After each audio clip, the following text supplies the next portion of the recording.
यही प्रश्न महाराज धृतराष्ट्र ने सनत सुजात जी से किया कि भगवान आप ही एक ऐसा है जो सर्वज्ञ, इसका ठीक से निर्णय कर सकते हैं।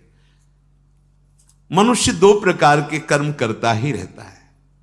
बहुत बड़ा पापी हो तो भी उसमें कुछ पुण्य कर्म होते हैं। कोई ऐसा इस सृष्टि में नहीं कि जो एकदम गुण हो ही ना, ऐसा नहीं है। गुण अवगुण, पाप पुण्य, ये मिश्रित शरीर बना हुआ है।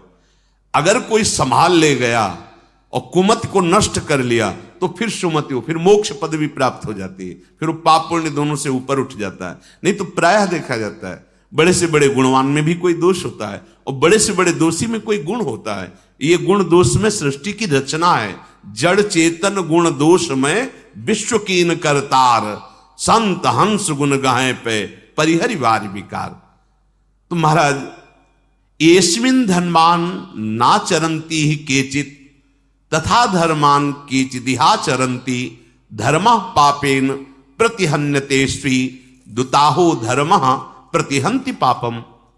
हे सनत सुजात जी, ऐसा हमने सुना है कि कुछ लोग धर्माचरण तो बहुत करते हैं पर साथ में पापाचरण भी करते हैं। तो क्या धर्माचरण से पापाचरण नष्ट हो जाता है?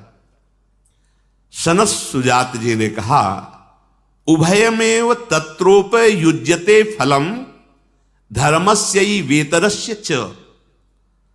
धर्म और अधर्म अर्थात पाप और पुण्य, इसके दो मार्ग हैं। अगर आप पाप कर रहे हैं तो अलग हिसाब है और पुण्य कर रहे हैं तो उसका अलग हिसाब है। आपके बहुत अधिक पाप हो गए हैं, नाम मात्र के पुण्य हैं, तो पहले नरक जाना होगा आपको। अगर आपके बहुत पुण्य हो गए हैं तो पहले आपको स्वर्ग जाना होगा, वहां पुण्य भोग करना होगा। कुछ जो पुण्य और पाप बनते फिर शरीर की रचना होकर मृत्यु लोक में आता है। ऐसा नहीं है। तस्मिन स्थितो वाप्युभयम ही नित्यम ज्ञानेन विद्वान प्रतिहंति सिद्धम तथान्यथा पुण्य मुपैति देहि तथागतम पाप मुपैति सिद्धम तस्मात् शास्त्रम प्रमाणम। ऐसे नहीं कि आप मनमानी बोल दो आपकी बात मानी जाएगी, शास्त्र में प्रमाणित होनी चाहिए।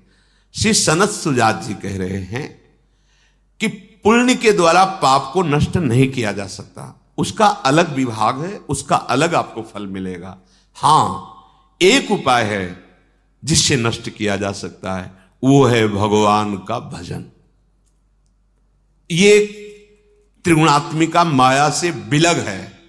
ये त्रिगुणातीत है, जैसे राधा राधा राधा राधा। ये त्रिगुणात्मिका माया के द्वारा रचित कर्मों में नहीं है।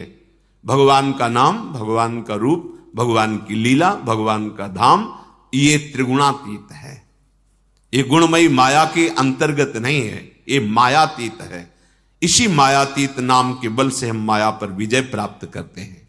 जो विद्वान ये बात समझ जाता है ज्ञान के द्वारा कि एकमात्र परमात्मा की शरण, परमात्मा का भजन ध्यान ही तुम्हारे पाप और पुण्य दोनों का नाश करके परम सुख, परम आह्लाद, परम पद प्रदान करेगा, यह शास्त्रों में प्रसिद्ध बात है। सनत सुजात जी कहते हैं अगर ऐसी बात नहीं मानता तो वो देहाभिमानी मनुष्य पुण्य और पाप दोनों का क्रमशः फल भोगता ही रहेगा। जब से सृष्टि रची गई तब से आज तक चल रहा है यही पाप पुण्य का क्रम। इस प्रकार पुण्य बढ़ा तो स्वर्ग, पाप बढ़ा तो नरक। स्वर्ग और नरक दोनों अस्थिर हैं, ये अविनाशी नहीं है, ये स्थिर नहीं है, ये स्थिर पद नहीं है। जैसे नौस इंद्र पद पर बैठे फिर अजगर की योनि को प्राप्त हुई। अब जब वहां पुण्य और पापों का विशेष भोग हो जाता है, कुछ बचा तो फिर उसे जन्म होता है, फिर वो कर्मानुसार, संस्कार अनुसार फिर पाप पुण्य एकत्रित करता है, फिर वो लोकों में भोग। यही पुनरपि जननम पुनरपि मरणम। मनुष्य जन्म इसके लिए नहीं मिला है, इस चक्र से निकलने के लिए मिला है। जो तत्वज्ञ महापुरुषों का संग करता है, ध्यान से सुनो, जो भगवत तत्व को जानने वाले हैं बेमतलब शास्त्र तभी समझ में आएंगे जब भजन करोगे। पढ़ के सुनाना अलग बात है, अगर भजन नहीं करोगे तो वस्तु रखी दिखाई नहीं देगी, शब्द कुछ और है और उसका भाव कुछ और है, रहस्य कुछ और है। वो बात तभी समझ में आएगी जब भजन हो रहा है। भजन और सत्य धर्म के बिना आप हमारे शास्त्रों के आंतरिक भाव को नहीं समझ सकते। ऐसे शब्द सुनने को मिलते हैं जिनका कोई अस्तित्व नहीं है, व्यर्थ का बकवास, व्यर्थ का बकवास।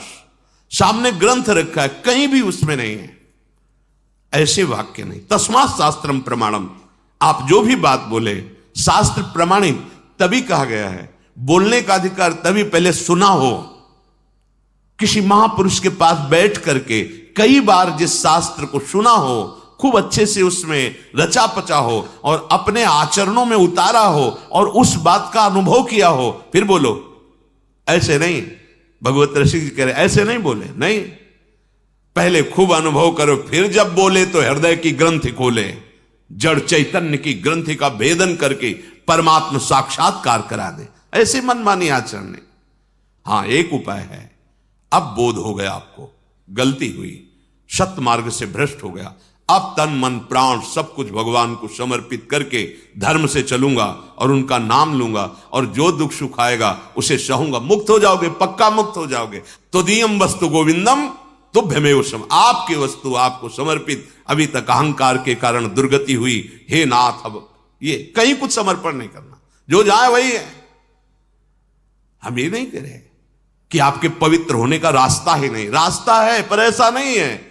बहुत सावधानी, तस्मात् शास्त्रम प्रमाणम ते, यही चूक होती है। हम शास्त्र के शब्दों को तोड़ मरोड़ कर ऐसे बोलते नहीं, शास्त्र किसी के अनुकूल नहीं, शास्त्र के अनुकूल तुमको चलना होगा। कानून किसी के अनुकूल नहीं होता, कानून के अनुकूल चलना होगा। श्री कृष्ण अनुकूल लेन प्रतिकूल से वर्जनम, ये सत मार्ग है, सत शास्त्र है।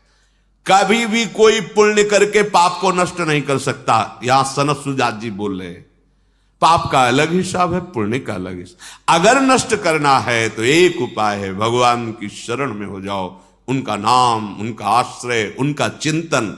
अगर देहाभिमानी इस बात को नहीं मानता है तो अपने पाप और पुण्यों का फल भोगता है। अवश्य में भोक्तव्यम कृतम कर्म शुभाशुभम, भगवान बोल रहे हैं।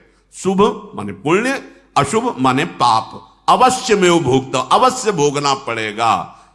अगर एक मात्र उपाय है तो भगवान की शरण में हो जाओ। सर्वधर्मान परित्यज्य मामेकम शरणम व्रज, तो अहम त्वाम सर्व पापी, मालिक है वो, ठीक कर देंगे।